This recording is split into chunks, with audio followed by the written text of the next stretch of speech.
بسم اللہ الرحمن الرحیم۔ السلام علیکم ناظرین، کیپٹل ویو کے ساتھ میں ہوں سبوق سید۔ ناظرین، بڑی اہم خبریں ہیں اور بڑی اہم پیش رفت ہے۔ IMF کے حوالے سے ایک بڑے عرصے سے پاکستان اس بارے میں تگ و دو کر رہا تھا کہ پاکستان کے جو معاشی حالات ہیں انہیں کس طریقے سے بہتر بنایا جا سکتا ہے، اور پاکستان نے پلان A بھی اور پلان B پر بھی بڑا کام کیا، اور حکومت پاکستان کی یہ خواہش ہے اور اس بارے میں بڑی کوشش کی جا رہی ہے کہ پاکستان کے معاشی حالات کو کس طریقے سے اس قابل بنایا جا سکے کہ پاکستان معیشت کے باب میں مستحکم بن سکے، اور جو ایک معاشی عدم استحکام کے حوالے سے جو چیت کی جا رہی ہے اس سے بہتر بنانے کی جو کوششیں ہیں وہ کی جا سکیں۔ اور آپ دیکھ رہے ہیں کہ وزیر اعظم شہباز شریف صاحب نے آج ایک بڑی اہم ٹویٹ کی ہے جس میں انہوں نے یہ خوشخبری سنائی ہے کہ ہم ایک بڑی اہم پیش رفت ہوئی ہے، اور اس پیش رفت میں ہم یہ دیکھتے ہیں کہ کافی بہتری کے امکانات ہیں، اور وہ چیزیں جن کے بارے میں کہا جا رہا تھا کہ تھوڑی سی مشکل ہوتی ہوئی دکھائی دے رہی ہیں اور کہیں لائن بہت باریک ہوتی ہوئی دکھائی دے رہی تھی، تو آج کچھ امید اور امکانات پیدا ہوئے ہیں، اور ہم دعا کرتے ہیں کہ اللہ کرے کہ یہ ساری چیزیں بہتر ہو کے ہمارے سامنے آئیں۔ آج اس موضوع پر ہم گفتگو کریں گے، اور ہمارے ساتھ موجود ہیں پاکستان کے بڑے نامور اور بڑے معروف جرنلسٹ ہیں، تجزیہ کار ہیں، ہمارے ساتھ شریک ہیں جناب حافظ طاہر خلیل صاحب، بہت شکریہ آپ صاحب آپ لائے۔ ہمارے دوسرے انتہائی معزز مہمان ہیں جناب رشید صافی صاحب، صحافی ہیں، تجزیہ کار ہیں، بہت شکریہ رشید صاحب آپ کا۔ اور ہمایون خان صاحب ہمارے ساتھ شریک ہیں، بہت زبردست تجزیہ کرتے ہیں، بہت شکریہ ہمایون خان صاحب آپ یہاں تشریف لائے۔ میں سب سے پہلے حافظ طاہر خلیل صاحب آپ سے یہ جاننا چاہوں گا کہ یہ جو پیش رفت ہوئی ہے اور اس میں بڑے امکانات جو ہیں ہمارے سامنے ظاہر کیے جا رہے ہیں، آپ کیا سمجھتے ہیں کہ کس قدر اس میں جو امکانات ہیں ہمارے سامنے آ رہے ہیں سامنے؟ دیکھیں، یہ IMF کے ساتھ جو معاملات چل رہے ہیں اس کے 3-4 بہت امپورٹنٹ پہلو ہیں۔ ایک تو یہ ہے کہ پرائم منسٹر کے جو رابطے ہیں IMF کے ساتھ، آج چوتھا رابطہ ہوا ہے پرائم منسٹر کا۔ 2 دفعہ ان کی پیرس میں ملاقاتیں ہوئی تھیں IMF کی چیف کرسٹینا کے ساتھ، اور اس کے بعد لندن میں ان کا رابطہ ہوا، اور آج دبئی میں ان کی دوبارہ رابطہ ہوا۔ اور اس کے بعد پرائم منسٹر نے یہ کہا کہ بھئی کہ، اور یہ ٹویٹ کیا کہ ہم بہت مثبت پیش رفت ہو رہی ہے اور ہم بہت قریب پہنچ رہے ہیں ایگریمنٹ کے۔ تو دوسرا اس میں جو بات چیت چل رہی ہے اس میں ان کے بیرونی فائنینسنگ کے حوالے سے بھی کہ پاکستان اپنے دوست ممالک کے ساتھ رابطے کرے۔ دیکھیں، ایک طرف ہم IMF کے ساتھ رابطے میں ہیں، تو دوسری طرف ہمارے جو دوست ممالک ہیں جس میں چین ہے، سعودی عرب ہے، ٹرکی ہے، UAE ہے اور دیگر ممالک ہیں، ان کے ساتھ بھی ہم رابطے میں ہیں، تاکہ جو ہم پر ایک شرط عائد کی گئی تھی کہ ہم بیرونی فائنینسنگ کے ذریعے 6 ارب روپے حاصل کریں، تو وہ ٹارگٹ بھی ہم پورا کرنے۔ تیسرا جو اس کا پہلو ہے وہ ہے بجٹ میں کچھ شرائط۔ دیکھیں، سٹاف لیول معاہدے کے لیے انہوں نے کچھ شرائط پیش کی تھی، اس کے لیے پھر ہم نے بجٹ میں اقدامات کیے۔ 14,482 ارب روپے کا بجٹ، اس میں 300 ارب روپے کی جو ہے وہ خسارے میں کمی، اور اس کے بعد 215 ارب روپے کے اضافی ٹیکسز، اور پھر پینشن کی اصلاحات، اور پھر پاکستان میں اشیاء تعیش کی درآمدات کو کم کرنے کے لیے وہ اقدامات۔ یہ تمام وہ اقدامات ہیں جو IMF کی شرائط پورے کرنے کے لیے ہیں۔ تو آج فائنانس منسٹر کا بھی ایک ٹویٹ جو ہے بہت امپورٹنٹ آیا اسی حوالے سے، اور انہوں نے اس بات پر خوشی کا اظہار کیا۔ واقعی یہ ایک پازیٹیو سٹیپ بھی ہے اور اطمینان بخش پہلو بھی ہے کہ پاکستان نے 26 جون تک جو ہے وہ 7,000 ارب کی محصولات جمع کر لیے ہیں، اور اب یہ ہے کہ ابھی کچھ دن باقی ہیں 30 جون میں، تو ہم توقع کر رہے ہیں کہ محصولات بڑھ بھی جائیں گی، اور جو ہم ٹارگٹ مقرر کر رہے ہیں 9 ارب ڈالر کا، تو وہ 9,000 ارب ڈالر کا اس تک شاید اگر نہ بھی پہنچے لیکن اس کے قریب پہنچ جائیں گے۔ ہم اپنے ہدف تک ہم پہنچ رہے ہیں۔ یہ وہ اقدامات ہیں جس کے نتیجے میں ہم نہ صرف یہ ہے کہ سٹاف لیول معاہدے قریب پہنچ رہے ہیں جو IMF کے ساتھ ہونا ہے، بلکہ ہم ہمارے مستقبل میں ہماری معیشت میں استحکام لانے کے اقدامات بھی روشن ہو رہے ہیں۔ اور اس کے ساتھ جو چوتھا اہم پہلو ہے وہ یہ ہے کہ پولیٹیکل فورسز کا ایک نقطے پر اتفاق، وہ ہے میثاق معیشت، اور اس حوالے سے آصف علی زرداری جو سابق صدر ہیں پاکستان کے، اور سابق وزیر اعظم میاں نواز شریف اور موجودہ وزیر اعظم میاں شہباز شریف، سب ایک پیج پر ہیں، اور کوشش کی جا رہی ہے کہ پولیٹیکل پارٹیز اس پر بھی اتفاق کر لیں۔ اچھا، یہ بڑی اہم اور بڑی پیش رفت ہے، اور جو پاکستان میں معیشت ہے اس کی بحالی کے جو امکانات ہیں وہ کافی انشاءاللہ روشن ہو رہے ہیں. ایک چھوٹی سی رپورٹ ہم دیکھیں گے, اس رپورٹ میں تھوڑا سا اس سارے سینیریو کو واضح کیا گیا.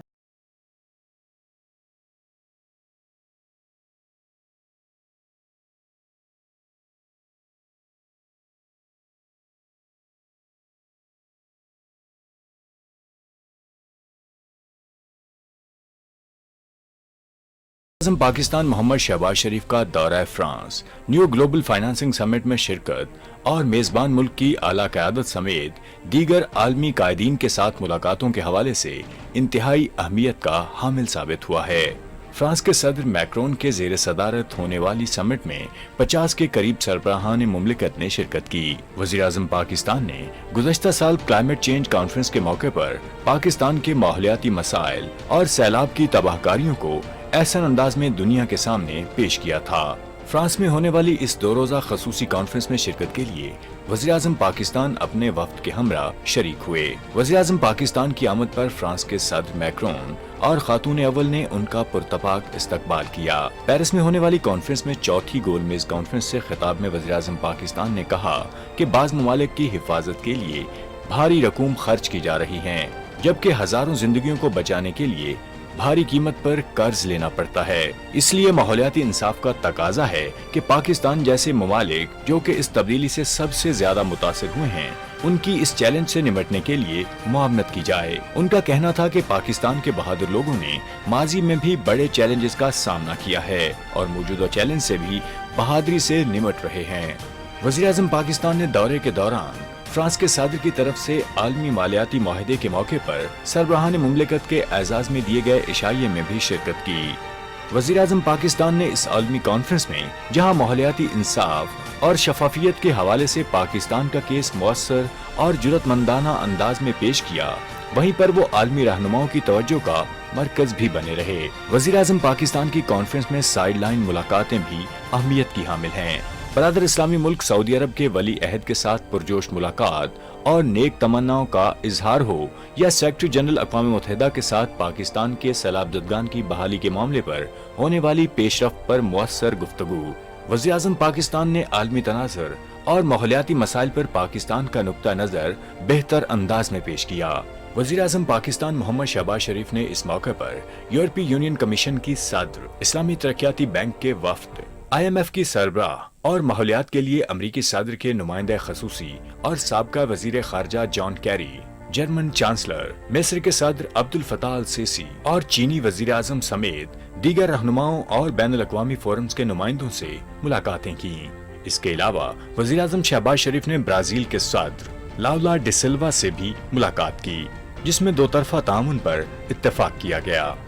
اپنی تمام تر مصروفیات کے ساتھ ساتھ وزیر اعظم پاکستان نے فرانس میں موجود پاکستانی بزنس کمیونٹی سے ملاقات بھی کی, جس میں انہوں نے پاکستان میں سرمایہ کاروں کے لیے کیے گئے اقدامات اور سرمایہ کاروں کو سہولیات کی فراہمی کی یقین دہانی کروائی. وزیر اعظم کا 2 روزہ دورہ کامیابی سے مکمل ہو چکا ہے اور امید کی جا رہی ہے کہ پاکستان کے ماحولیات, قدرتی آفات اور معاشی مسائل سے نمٹنے میں یہ دورہ اہم سنگ میل ثابت ہوگا.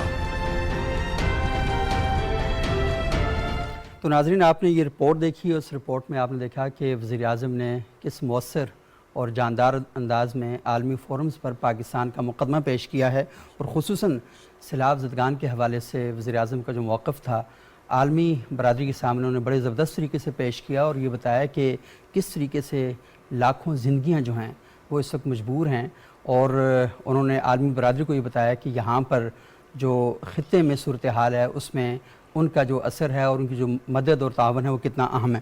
اچھا رشید صافی صاحب, تھوڑا سا میں آپ سے جاننا چاہوں گا, وزیر اعظم نے یہ بڑا کامیاب دورہ کیا اور پاکستان کا موقف بہتر انداز میں عالمی برادری تک پہنچانے میں ایک بڑا بھرپور کردار ادا کیا. آپ کیا سمجھتے ہیں کہ معاشی بحران سے پاکستان کو نکالنے میں یہ جو ملاقاتیں ہوئی ہیں یہ کس قدر اثر انداز ہو سکتی ہیں؟ دیکھیں یہ تو معاون ہو سکتی ہے، اس میں مدد ضرور ملے گی پاکستان کے جو معاشی مسائل ہے. اور ایک بات جو شہباز شریف صاحب کے بارے میں کہی جاتی ہے کہ وہ ایک بہترین ایڈمنسٹریٹر ہے، وہ گیو اپ نہیں کرتے ایڈمنسٹریٹو کام میں. صحیح. تو اس لیے یہی وجہ ہے کہ گزشتہ 2-3 دنوں میں وہ 4 مرتبہ آئی ایم ایف کے سربراہ سے بات کر چکے ہیں اور بالآخر یہ خبریں آ رہی ہیں، جس طرح حافظ صاحب نے بھی ذکر کیا کہ ہو سکتا ہے کہ پاکستان اور آئی ایم ایف کے بیچ میں نیا سٹاپ لیول معاہدہ ہو جائے، اور اس میں بظاہر ابھی کوئی رکاوٹ نہیں ہے. ایک سوال جو اپوزیشن یا حکومت کے ناقدین اٹھاتے ہیں کہ اگر آپ لوگوں نے آئی ایم ایف ہی کی طرف جانا تھا اور آئی ایم ایف کے تمام شرائط بھی تسلیم کرنے تھے تو اس میں اتنی تاخیر کیوں ہوئی؟ تو جہاں تک مجھے سمجھ آئی ہے اور جو وضاحت پیش کی جاتی ہے حکومت کی طرف سے، اس کی انہوں نے یہی کہا، یہ موقف ہے ان کا کہ کوشش تو یہی تھی کہ عوام پہ براہ راست ٹیکسوں کا اضافی بوجھ نہ بڑھے اور سخت شرائط پہ قرضے نہ ملے. آپ جانتے ہیں کہ پہلی دفعہ بجٹ جو منظور جس دن ہو رہا تھا، پھر منی بل میں کئی ترامیم ہوئی جس میں آئی ایم ایف کے کہنے پہ یا ان کے مطالبے پہ پاکستان آنے والی درآمدات پہ پابندی ختم ہوئی، جو بہت ایک دیرینہ مطالبہ تھا. اس کے ساتھ ساتھ جو $1 لاکھ کی ایمنسٹی دی گئی تھی اس کو دوبارہ واپس دی گئی، ایمنسٹی ختم ہوئی کیونکہ یہ خدشہ تھا پاکستان چونکہ ایف اے ٹی ایف کے اس واچ لسٹ میں بدستور ہے کہ ہونڈی کے ذریعے یہیں سے پاکستان سے یہ رقم جو ہو وہ لیک نہ ہو اور واپس پاکستان کے اکانومی غلط طریقے سے اس میں انڈکٹ نہ ہو، وہ بھی ختم کر دی گئی. پیٹرولیم لیوی جو ایک دیرینہ مطالبہ تھا، اور آپ جانتے ہیں کہ پیٹرولیم مصنوعات کی قیمتیں حکومت اس لیے نہیں بڑھاتی کہ اس کا براہ راست اثر جو ہے وہ لوور اور مڈل کلاس طبقے پہ پڑتا ہے، لیکن وہ بھی مجبوراً آ کے حکومت نے 50 سے 60% انہیں پیٹرولیم لیوی وہ بھی کرنی پڑی. تو یہ تمام اقدامات اس تاخیر کی بنیادی وجہ بنی. لیکن سب سے بڑی بات یہ تھی کہ جو گزشتہ حکومت تھی، اس حکومت سے پہلے انہوں نے تو ہاتھ کڑے کر دیے تھے اور پاکستان کو اپنے طے پہ وہ سری لنکا قرار دے چکے تھے، اور آئی ایم ایف کے معاہدے کا تو کوئی دور دور تک نشانی نہیں تھی، اور ان کے وزراء تک کہتے رہے کہ ہم نے بارودی سرنگیں بچا کے حکومت جو ہے کسی اور کے حوالے کی. لیکن اس بیچ میں الحمدللہ جو نہ پاکستان دیوالیہ ہوا، نہ جو پاکستان سری لنکا بنا، بلکہ ہم نے سیلاب جیسی ایک بڑی آفت کو بھی بکتا، جس طرح آپ نے بھی ابھی اپنے باتوں میں اس کا تذکرہ کیا. اور اب بھی اس وقت بھی جو آج کے جو ویدر ہے یا جو آج کے ایام میں ہم ایک دفعہ پھر اربن فلڈنگ کا شکار ہے، اور نومبر میں ایک مرتبہ پھر ہمیں خدشات ہے، اللہ نہ کرے لیکن ایک دفعہ پھر اس آفت کا سامنا پاکستان کو کرنا پڑ سکتا ہے. ان تمام چیلنجز کے باوجود پاکستان نے اپنی معیشت کو بھی بچانے کی بھرپور کوشش کی، دوست ممالک کو انگیج رکھا، اور ابھی آپ جانتے ہیں کہ خصوصی کونسل وزیر اعظم صاحب نے قائم کی جس میں عسکری قیادت سے لے کر تمام متعلقہ سٹیک ہولڈر کو شامل کیا گیا ہے، اور جو مڈل ایسٹ کے G7 مڈل ایسٹ کے جو کنٹریز ہیں ان کو شامل جی سی سی کے جو 5 طاقتور اور بڑے ممالک ہیں، تو ان کی مدد سے پاکستان ایک پیکج بھی لانے کی کوشش کر رہے. وہ جو آپ پلان بی کا ذکر کر رہے تھے، تو معاشی صورتحال بہتری کی طرف ہمیں جاتی ہوئی دکھائی دے رہی ہے، لیکن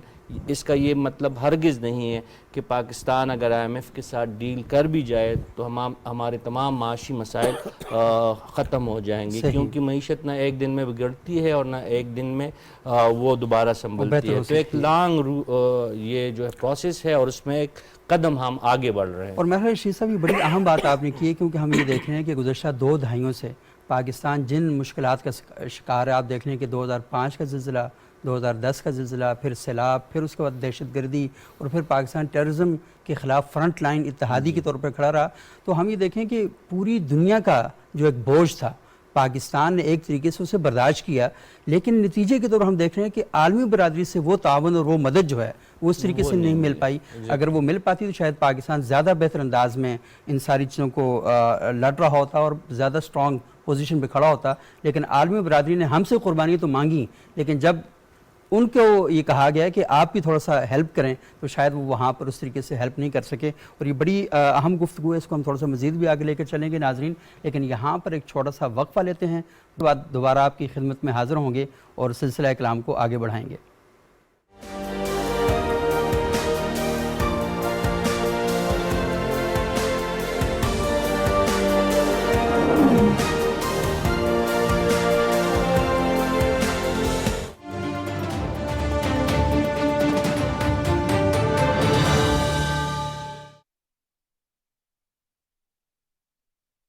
الله أكبر الله أكبر الله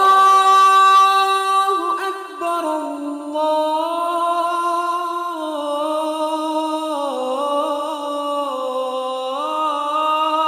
الله أكبر أشهد أن لا إله إلا الله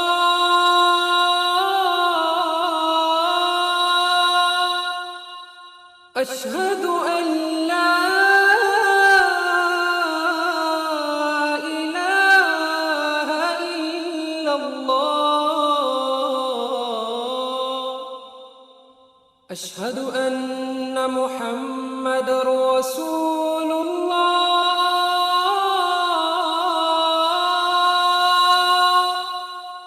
أشهد أن محمد رسول الله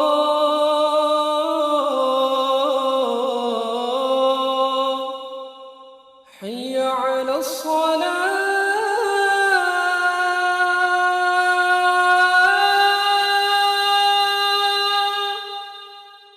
حي على الصلاة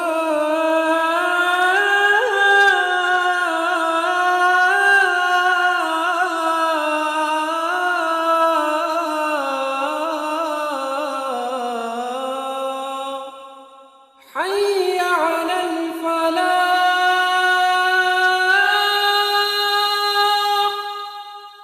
حي على الفلاح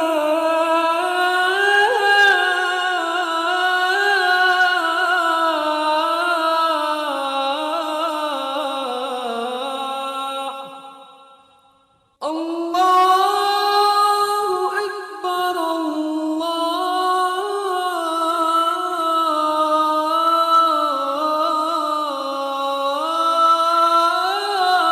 الله أكبر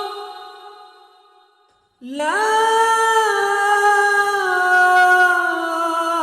إله إلا الله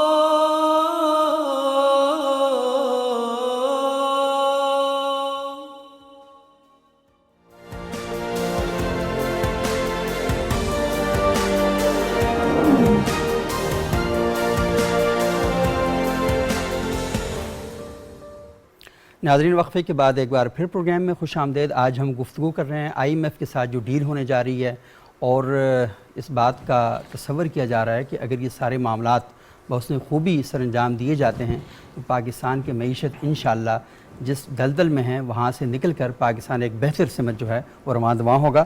ہمایون خان صاحب، آپ یہ بتائیے گا کہ پچھلے 2 عشرے جس طریقے سے پاکستان نے گزارے ہیں، پاکستان کی عوام نے بڑی برداشت کا مظاہرہ کیا اور بڑے صبر کا مظاہرہ کیا، اور بہادر قومیں جس طریقے سے ان کا رویہ ہوتا ہے وہ ہمارے سامنے آتی ہیں، اگرچہ کہ ہمارے ہاں یہ رواج ہے کہ ان صلاحیتوں کو مانا نہیں جاتا، لیکن جس طریقے سے پاکستانی قوم نے جرت کا، صبر کا مظاہرہ کیا ہے تو اس کو بھی اپریشیٹ کرنا چاہیے۔ تو آپ کیسے دیکھتے ہیں اس کو؟ سبوک صاحب، اس میں 2 جو ہے نا کامنٹس پہلے کر دوں، کیونکہ جیسے ہی لوگ ہمارے کامنٹ سنیں گے تو اس کے اوپر پھر ایک بے تحاشا ایک جو ہے نا شور و غوغا اور ولگلا وہ مچائیں گے۔ اس کی ریزن یہ ہے، اگر میں یہ کہوں کہ ہم ایک بڑی ینگ جنریشن ہے 76 سال ہوئے ہیں ہمیں، اور اگر ہم کہیں کہ ہم ایک بہت بڑی نیوکلیر سپر پاور ہیں، تو ان دونوں چیزوں کو لے کے نا تمام جو لوگ ہمیں سن رہے ہوں گے وہ اس کے اوپر اپنا تبصرہ کریں گے، غیر حاصل اور بلکہ ود ڈیو رسپیکٹ فضول میں اگر اس کو کہوں، لیکن اللہ ان کو عزت اور عقل دے۔ ہیونگ سیڈ دیٹ، اب ہم جو ہے نا جس مسئلے مسائل کے اندر گھرے ہوئے ہیں وہ یہ ہے کہ پاکستان نے 76 سال اپنی ایگزسٹنس کے کرنے اور ہمارے بے تحاشا مسائل تھے۔ جس میں ایکسٹرنل بہت زیادہ تھے, انٹرنل بھی اب کوئی کم نہیں ہے. پچھلے چند سالوں میں ہمارے بہت زیادہ مسائل تھے. پولیٹیکل انسٹیبلٹی ہمارا سب سے بڑا ایک مسئلہ تھا, جس کی وجہ سے IMF کی جس ڈیل کا ذکر آپ نے حافظ طاہر صاحب کے ساتھ کیا, رشید صافی صاحب کے ساتھ کیا, اب جو ہے ہم اس نہج پہ آ گئے ہیں جس میں پرائم منسٹر شہباز شریف صاحب نے 2 یا 3 موقعوں پہ ٹویٹ کر کے کہا کہ IMF کے ساتھ ہم ایک ڈیل پہ. اچھا, IMF کے ساتھ جو ہمارا معاملہ ہے وہ کوئی اتنا بڑا نہیں ہے. یہ وہ ریویو ہے جو پچھلی حکومت نے, جو PTI کی گورنمنٹ تھی, انہوں نے کیا, اور پھر انہوں نے اپنے کچھ وعدے نہیں پورے کیے, جس کی وجہ سے ہم اس مسائل کا شکار ہیں. انہوں نے سبسڈیز دیں اور جو بھی. ٹو کٹ اٹ شارٹ, میں اب آپ کو اچھی خبر کی طرف لے کے آنا چاہتا ہوں. بالکل ہاں. وہ یہ ہے کہ اس وقت پرائم منسٹر شہباز شریف صاحب کی 2 میٹنگز ہو چکی IMF کی, جو MDs ہیں, یہ ٹاپ لیڈرشپ ہیں, اور اس کے بعد ہم اس نتیجے پہ پہنچ چکے ہیں کہ پاکستان نے جو ہو سکتا تھا, اور جو بہت غلط بھی ہے by the way, with due respect میں یہ بھی اب کہہ دوں کہ گورنمنٹ آف پاکستان نے اپنی اوقات سے زیادہ اور اپنی ایکسپیکٹیشن سے زیادہ کمٹ کر دیا, کیونکہ عوام کی بہتری ان کی جو ترجیح تھی. اب ہم اس پہ آ گئے, تو اس کے نتیجے میں 3 بہت اچھی خبریں ہیں جو آلریڈی ہو چکی ہیں. پہلی کیا ہے جی, اسپیشل انویسٹمنٹ فیسیلیٹیشن کونسل, جس کی اوپر 3 کمیٹیز تھیں, جس میں ایپیکس کمیٹی, جس میں آرمی چیف بھی تھے, اس کے بعد ایگزیکٹو کمیٹی تھی, اور ایک امپلیمنٹیشن کمیٹی. دوسری خبر یہ تھی کہ جی ابو دھابی پورٹ کی جو ایک بہت بڑی کمپنی ہے, انہوں نے $2 بلین پاکستان میں انویسٹمنٹ کرنے کی بات کی. صحیح. اور تیسری خبر جو ہے کہ چائنا کی طرف سے چشمہ کی سول نیوکلیئر کارپوریشن کے اوپر 5واں یونٹ ہم نے جو ہے سائن کر لیا. صحیح. یہ بہت ایسی خبریں ہیں کہ جس معاملات میں ہم مطلب گلوم اینڈ ڈوم ہو چکے ہیں, ہم رو رہے ہیں, اس میں ایسے ممالک $2 بلین ابو دھابی انویسٹمنٹ کر رہا ہے, چائنا جو ہے 5واں سول نیوکلیئر ریئیکٹر یہاں پہ انویسٹمنٹ کر رہا ہے, سعودی عربیہ یہاں پہ انویسٹمنٹ کر رہا ہے, قطر کر رہا ہے, بحرین کر رہا ہے, UAE کر رہا ہے. ان ساری چیزوں کو لے کے مجھے 5 بڑے سیکٹر میں ساری انویسٹمنٹ ہو رہی ہے. انرجی کا جو کرائسس ہے وہ اس کے علاوہ ہیں. وہ جو 5 سیکٹرز کا آپ ذکر کر رہے ہیں, وہ جو SIFFC کے ہیں, جس میں ایگریکلچر ہے, جس میں مائننگ ہے, جس میں منرل ہے, جس میں ڈیفنس ہے, وہ اس کے علاوہ ہیں. میں یہ کہہ رہا ہوں کہ اس حکومت کی پچھلے 11 مہینے کی جو کوششیں تھیں. اچھا, ایک اور بڑا آپ کو مزے کا فگر بتا دوں, پچھلے 11 مہینوں میں ہماری جو فورن ڈائریکٹ انویسٹمنٹ تھی وہ تھی $1.3 بلین. صحیح. ADB نے $2 بلین کی انویسٹمنٹ کرنے کا وعدہ کیا پاکستان کے ساتھ, ٹھیک, 1 مہینے کے اندر. تو دس از ویری گڈ نیوز. اب کرنا یہ ہے کہ ہمارے ہاں پولیٹیکل انسٹیبلٹی تھی, جس کی وجہ سے بہت سارے معاملات خراب تھے. اللہ کرے کہ اس کے اوپر بھی بہتری ہو جائیں. میں اس کے اوپر میں اچھی خبروں کے اوپر جو ہے نا اپنی عوام کو کروں گا. بجٹ آلموسٹ کمپلیٹ ہونے جا رہا ہے, دنیا کے مختلف ممالک کے ساتھ ہماری ڈیلز ہو رہی ہیں. تو عوام کے لیے اچھی خبر یہ ہے کہ موجودہ PDM کی government under the prime minister Shehbaz Sharif leadership ایسے بہت سارے معاہدے کر چکی ہے, جس میں IMF کا معاہدہ بھی موسٹ لائکلی ہو جائے گا. اگر نہیں بھی ہوا, یہ اگین دیر از اے کیویٹ کہ یہ جو اسپیشل انویسٹمنٹ فیسیلیٹیشن کاؤنسل ہے, اس نے آلریڈی پلان کر لیا ہے کہ ہم اگلے 1 سال کے اندر کہاں سے انویسٹمنٹ لے کے آئیں گے, کیا چیزیں ہوں گی. تو عوام کو جو بتانے کی بات ہے کہ دیر از اے ریلیف کمنگ, آپ کے بہت سارے مسائل جو ہیں وہ حل ہو جائیں گے. لیکن سمت پہلا قدم جو ہے وہ اٹھا لیا گیا ہے. ایبسولوٹلی. تو میرا خیال ہے کہ بڑی اچھی بات ہے, اور میون صاحب بڑی عید کے موقع پر بڑی خوشخبریاں سنا رہے تھے, تو بڑی اچھی بات ہے. اللہ کرے کہ پاکستان ان ساری چیزوں کو اپنی آنکھوں سے مشاہدہ کرے. اچھا خلیل صاحب, یہ پاکستان کے حوالے سے ہم باتیں کر رہے تھے, اور بڑی خوشگوار خبریں پاکستان کے حوالے سے آ رہی ہیں, اور اللہ کرے کہ ہم یہ ساری چیزیں اپنی آنکھوں سے دیکھیں بھی, اور انشاءاللہ یہ ہوں گی بھی. اب سب پڑوسی ملک ہے ہمارا ہندوستان, ہمیں اس سے بڑے گلے شکوے ہیں, کیونکہ انسانی حقوق کی سنگین ترین خلاف ورزیاں جو ہیں وہ ہندوستان کی سرزمین پر ہو رہی ہیں. اور عجیب بات یہ ہے, اور مضحکہ خیز بات یہ ہے کہ یہ وہ زمین ہے کہ جو اس بات کا دعویٰ کرتی ہے کہ دنیا کی سب سے بڑی جمہوریت ہے. اور جب ہم جمہوریت کی بات کرتے ہیں تو جمہوریت کے کوئی پیمانے ہوتے ہیں, پیرامیٹرز ہوتے ہیں, اس بنیاد پر ہم جمہوریت کو دیکھتے ہیں کہ انسانی حقوق کی خلاف ورزی تو نہیں ہو رہی, فریڈم آف سپیچ کی آزادی ہے یا نہیں ہے, فریڈم آف ریلیجن وہاں پر ایکسرسائز ہو رہا ہے نہیں ہو رہا, فریڈم آف ایکسپریشن ہو رہا ہے. ہم یہ دیکھتے ہیں کہ یہ چاروں بنیادی پیمانے جو ہیں وہ وہاں پر نہیں ہو رہے. اور ابھی تو صورتحال یہ ہوگی کہ پوری دنیا میں ہائی لائٹ ہو رہا ہے کہ اوباما نے جب اس پر بات کی اور کہا کہ مودی اس کو یقینی بنائیں کہ ان کے ملک میں جو مسلمانوں کے ساتھ زیادتیاں ہو رہی ہیں وہ نہیں ہونی چاہیے، تو مودی کے خلاف کمپین لانچ کر دی ہے ہندوستان میں. تو مجھے بتائیں کہ یہ جو طرز عمل ہے کیا یہ دنیا کی بڑی جمہوریت کا دعویٰ کرنے والے ملک کو زیب دیتا ہے؟ یہ پہلے تو سید صاحب یہ کمپین جو ہے مودی کے خلاف نہیں ہے بلکہ باراک اوباما کے خلاف سوری. تو یہ ایک انڈیا کے حکمران طبقے میں ان دنوں بہت ہلچل ہے اور بڑی بے چینی پیدا کی پائی جا رہی ہے. باراک اوباما نے گزشتہ ہفتے جب یہ نریندرا مودی نے دورہ کیا تھا یو ایس کا، جی جی، تو اس دورے میں اوباما نے ایک انٹرویو دیا CNN کو، صحیح. اور اس میں انہوں نے بھارت کی جمہوریت کا پردہ جو ہے بے نقاب کیا، اور وہاں جو بھارت جو ہے انسانی حقوق کے جو دعوے کر رہا ہے اس کو بالکل انہوں نے پردہ چاک کر دیا اس کا. اور یہ انہوں نے سوال کیا کہ اگر میں یہ وہاں پر جو انڈیا کی سوسائٹی ہے اس حوالے سے بہت سے سوالات باراک اوباما نے اپنے انٹرویو میں کیے. صحیح. خاص طور پر انہوں نے یہ بات کہی کہ انڈیا میں جو اقلیتیں ہیں، اور انہوں نے اسپیشلی مسلم اقلیتوں کا حوالہ دیا کہ آخر کیا وجہ ہے کہ یہاں پر مودی کا اتنا چرچا کیا جا رہا ہے، اور ان سے یہ سوال کیوں نہیں کیا جا رہا ہے کہ وہاں پر مسلم اقلیت اور دیگر اقلیتوں کے ساتھ معاندانہ رویہ کیوں اختیار کیے ہوئے ہے مودی کی حکومت. اور پھر اس سے آگے بھی بڑھ کے انہوں نے یہ بات کی کہ بھارت میں انسانی حقوق کی پامالی ہو رہی ہے، اور اگر میں جو بائیڈن کی جگہ ہوتا تو میں ضرور ان سے یہ سوال کرتا کہ آپ اس بات کا جواب دیں کہ آپ کا معاشرہ جو ہے کس طرف جا رہا ہے، انسانی حقوق کے حوالے سے بھی اور اقلیتوں کے حقوق کی حفاظت کے حوالے سے بھی. اور اس پہ یہ بات دیکھیں، اس کے بعد دنیا بھر میں اس پر ایک شور اٹھا ہے، سوشل میڈیا پر ایک کمپین چل رہی ہے، اور باراک اوباما کے حوالے سے انڈیا میں جو کمپین چل رہی ہے مخالفانہ کمپین، اس میں یہ کہا جا رہا ہے کہ چونکہ جو بائیڈن جو ہیں وہ چین کے خلاف ہیں اور باراک اوباما چین کے حق میں تھے، اس لیے یہ کمپین جو ہے چلائی جا رہی ہے. اس کو اس کا فریم جو ہے دوسری طرف لے جانے کی کوشش کی جا رہی ہے. لیکن بات یہ ہے کہ انڈیا کا جو حکمران طبقہ ہے، خود انڈیا کے جو مسلم ایک وزیر ہیں صلاح الدین، انہوں نے کہا جی کہ آپ یہ ہمیں بتائیں کہ باراک اوباما نے 6 مسلم کنٹریز پہ بمباری کی ہے، تو اس کا جواب کیوں نہیں دیتے. اب دیکھیں ان کا رخ جو ہے وہ دوسری طرف پھیرنے کی کوشش کی جا رہی ہے.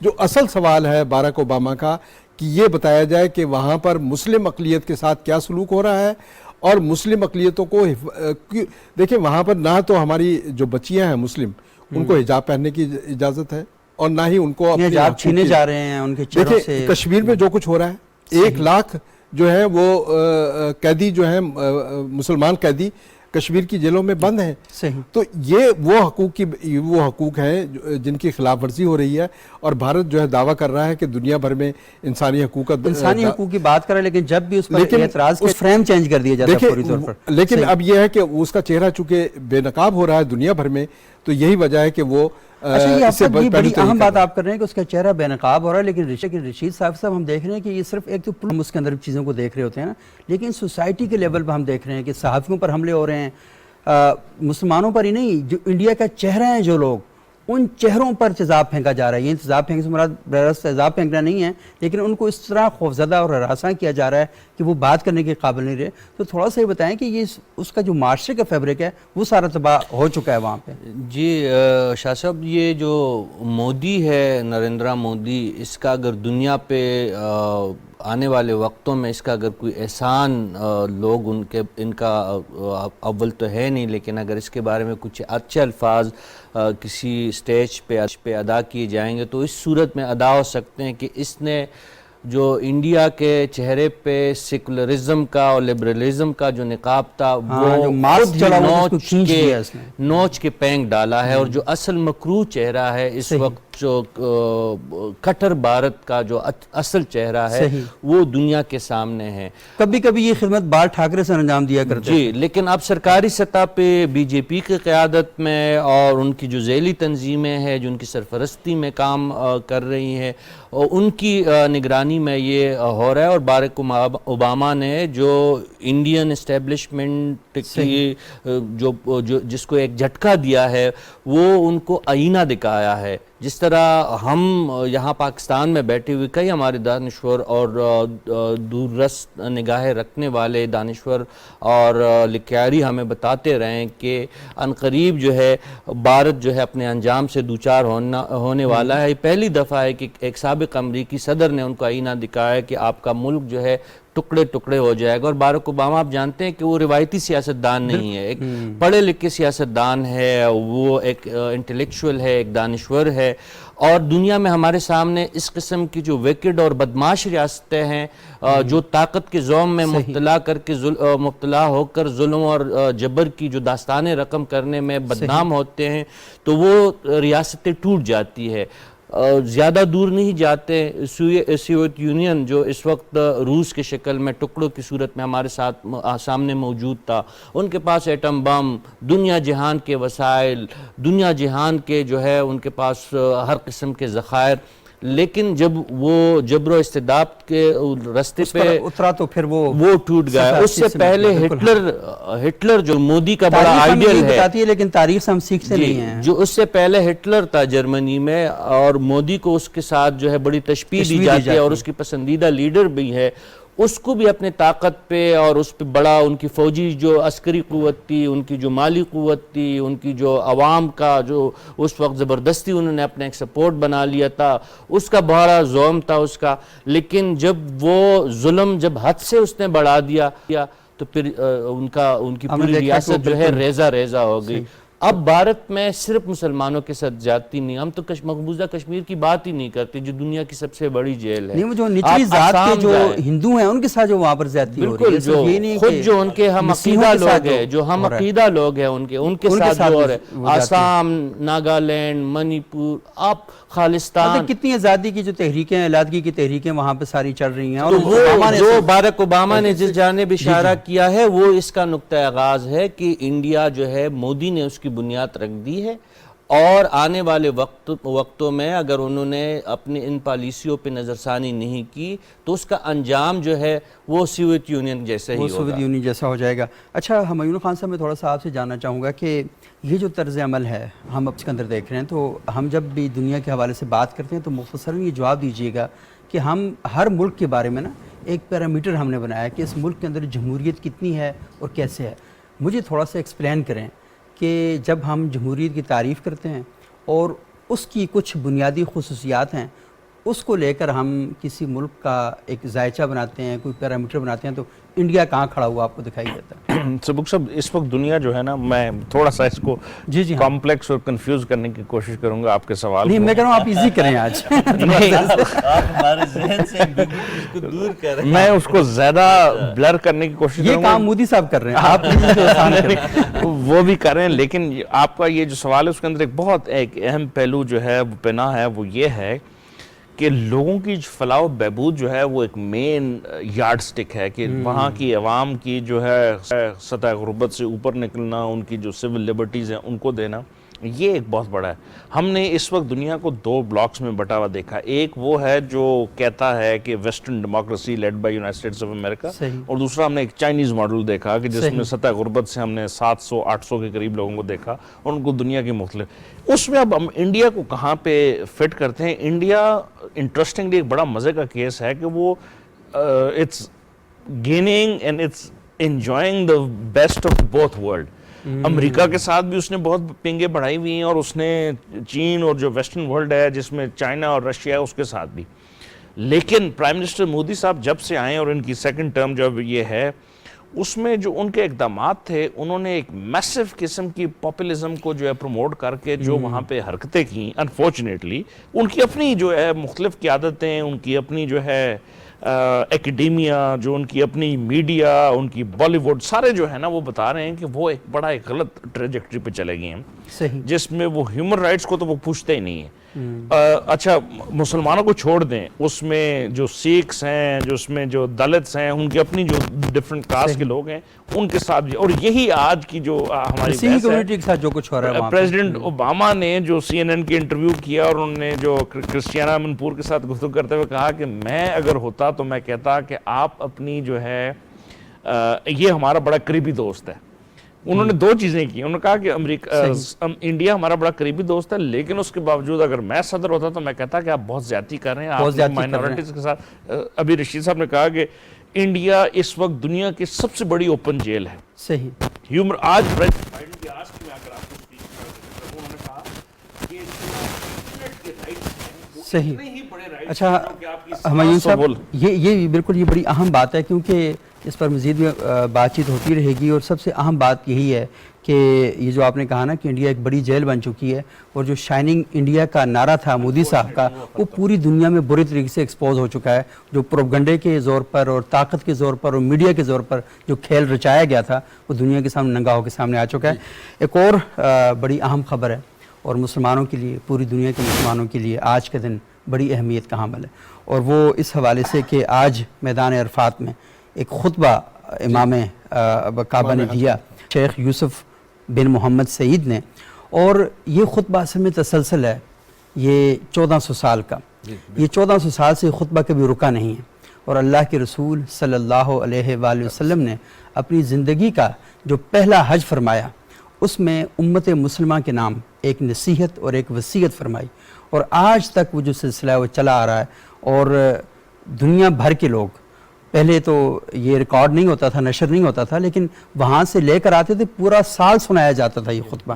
تو اللہ کے رسول کا وہ خطبہ، اور خطبہ حجۃ الوداع بھی، اور یہ خصوصاً جو حج کا خطبہ ہے، اس میں جو سب سے اہم بات کی گئی ہے جی، وہ ہمارے معاشروں کے حوالے سے بڑی اہمیت کی حامل ہے. بہت زور دے کر حافظ صاحب یہ بات کہی ہے کہ مسلمان معاشرے اپنی صفوں سے فرقہ واریت کے زہریلے جو بیج بوئے جا رہے ہیں، ان سے کنارہ کشی اختیار کریں. کیسے دیکھتے ہیں اس سید صاحب؟ بات یہ ہے کہ آج امام حج کا جو خطبہ ہے اس کے دو پہلو تھے. ایک تو تھا، ایک کا تعلق ہے حقوق اللہ سے، صحیح. دوسرے کا تعلق ہے حقوق العباد سے. ہم حقوق العباد کی طرف آئیں گے جو مسلم معاشروں سے متعلق ہے. صحیح. اس میں انہوں نے ایک تو بات، سب سے پہلی بات یہ کی ہے کہ مسلم معاشروں میں لا اینڈ آرڈر بہت ضروری ہے. دیکھیں لا اینڈ آرڈر کا جو فلسفہ ہے، یہ حضرت ابراہیم کی پہلی دعا ہے. صحیح. اس قال ابراہیم رب اجعل ھذا البلد آمنا، کہ اے اللہ اس شہر کو شہر امن بنا. یہ اسلام کی پہلی دعا ہے کہ اسلام میں لا اینڈ آرڈر کی کیا اہمیت ہے. تو آج اسلامی معاشروں میں جو بدامنی ہے، انتہا پسندی ہے، شدت پسندی کے رجحانات فروغ پا رہے ہیں، اس کا حل یہی ہے کہ ہم اپنے امن و امان کے مسائل بہتر کریں. اور اسی جو رکوع ہے اس کا اختتام بھی اس بات پر ہو رہا ہے، اور اس کا ذکر بھی کیا انہوں نے کہ مسلم معاشروں میں معاشی استحکام آنا چاہیے. وہ اس دعا میں موجود ہے، اور اس کا اختتام اس بات پر ہے کہ تعلیم جو ہے مسلم معاشروں کا ایک اس کے اٹھان کا ایک سبب بن سکتی ہے. ہمیں تعلیم کی طرف جانا چاہیے، اپنے نوجوانوں کو تعلیم سے آراستہ کرنا چاہیے.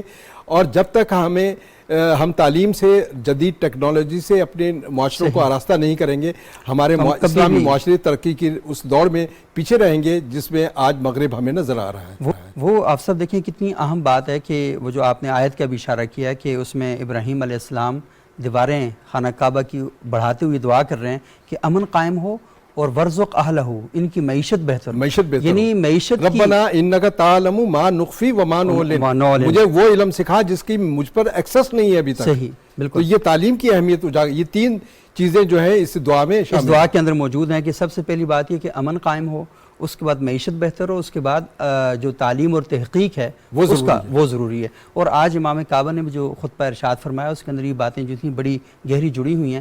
تو رشید صاحب، میں تھوڑا سا آپ سے جاننا چاہوں گا کہ اس خطبے کو جب میں سن رہا تھا تو مجھے لگ رہا تھا جیسے یہ پاکستانیوں کو خصوصی طور پر یہ کہا جا رہا ہے، اور امت مسلمہ کو بھی ہے، لازمی ہے ساری امت مسلمہ کو انہوں نے خطاب فرمایا. تو پاکستان کے باب میں ہم یہ دیکھ رہے ہیں کہ امن و امان کے مسائل، پھر ہم یہ دیکھتے ہیں کہ معیشت کے مسائل، اور پھر سائنس اور ٹیکنالوجی، جدید علوم، تحقیق اور فنون، ان کے باب میں. تو کیسا آپ نے سنتے ہوئے فیل کیا؟ جی شاہ جی، بالکل آپ درست فرما رہے ہیں. یہ تو آپ نے جس طرح آغاز گفتگو میں فرمایا کہ یہ حجۃ الوداع کا ایک تکرار ہمیں اس میں نظر آئی، اور اس کا پورا اعادہ کرنے کی کوشش کی گئی تھی. اور آپ جانتے ہیں کہ حج ایک ایسی عبادت ہے جو ایک مجموعہ ہے. صحیح.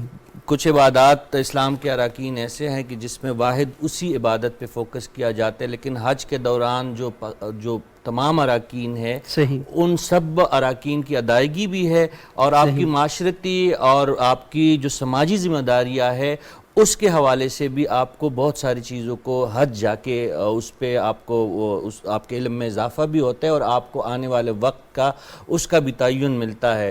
جو اس دفعہ جو خطبہ ارشاد فرمایا ہے حضرت نے، اس پہ جو بنیادی ایک جو سب سے بڑا جو ایک میسج تھا کہ وَاعْتَصِمُوا بِحَبْلِ اللَّهِ جَمِيعًا وَلَا تَفَرَّقُوا، اسی پہ بنیاد کر کے اور اس کا جو ہمارے اخبارات میں اور ہماری میڈیا نے اس کا جو سرخی بنائی ہے کہ شیطان جو ہے، امام کعبہ کا یہ جو تھا یہ ارشاد تھا کہ شیطان مسلمانوں کے بیچ میں تفرقہ ڈالتا ہے اور اس سے بہت زیادہ خرابی ہماری سوسائٹی میں پیدا ہوتی ہے. تفرقہ جہاں بھی پڑتا ہے شیطان ہی ڈالتا ہے. شیطان ہی ڈالتا ہے، بالکل. آج انہوں نے اس کی جو ہے اس پہ بہت زیادہ زور دیا، امت کے اتحاد پہ، اور جہاں جہاں پہ مسلمان آباد ہے بلکہ پوری دنیا سے انہوں نے یہ اپیل کی ہے کہ اتحاد اور اتفاق اور رواداری کا ایک درس ہے. تو پاکستان کا جو آپ نے ذکر کیا، تو پاکستان کا سب سے بڑا مسئلہ اس وقت یہی ہے کہ تفرقہ بازی ہے، عدم برداشت ہے، ہم ایک دوسرے کے وجود کو تسلیم کرنے کے لیے تیار نہیں ہے، دلیل سے ہم ایک دوسرے کی بات رد نہیں کرتے. وہ اقبال کا شعر تھا نا کہ فرقہ بندی ہے اور کہیں ذاتیں ہیں، کیا زمانے میں پنپنے کی یہی باتیں ہیں. تو یہ اس کا بھی ایک میں صرف ایک ہی نقطہ، معین خان صاحب کی طرف جائیں گے، میں صرف ایک ہی نقطہ جو اس خطبے کے تناظر میں کہنا چاہوں گا کہ 9 مئی کی واقعات آپ دیکھیے، یہ جو جس طریقے سے جو ہمارے اندر ہماری سوسائٹی میں جو ایگریشن ہے، غصہ ہے، جو ریاست کے خلاف بغاوت کا ایک سوچ پروان چڑھی کچھ محدود طبقے کے ذہنوں میں، یہی وسوسے تھے، یہی تفرقہ بازی تھی، یہی ہمارے کچھ نوجوان اور کچھ لوگ ایسے تھے جن کو بیراروی پہ اور راستے سے ہٹایا گیا تھا. تو اگر ان چیزوں کو ہم ریئلائز کریں اور ہم اگر صرف پاکستان کے حد تک پاکستان کو ایک قوم کے طور پہ ہم ایک دوسرے کے ساتھ برداشت کرنے کا سلیقہ سیکھے، ایک دوسرے کے ساتھ جینے کا سلیقہ سیکھے، ایک دوسرے کے ساتھ اختلاف ضرور کرے لیکن اس کو دشمنیوں میں ہم تبدیل نہ کرے اور اسی خطبے کو ہم بنیاد بنائے تو بہت زیادہ فائدہ ہو سکتا ہے. بہت زیادہ فائدہ. اور کیونکہ یہ ایک اجتماعی خطبہ ہے سب کے لیے، میں ہمایون خان سے مختصراً آپ سے یہ جاننا چاہوں گا کہ امام کعبہ نے ایک بڑی شاندار بات اس میں کہی. انہوں نے کہا کہ اللہ نے مل جل کر بیٹھنا نجات بنایا ہے اور جدا ہونا عذاب. یعنی آپ آپس میں اکٹھے بیٹھیں، مذاکرات سے نہ بھاگیں، بات چیت کریں، مل بیٹھ کر مسائل کا حل نکالیں، بجائے اس کے کہ آپ فرار اختیار کریں. معاشرے کو مکالمے کی طرف، برداشت کی طرف، امن اور رواداری کی طرف کیسے لایا جا سکتا ہے؟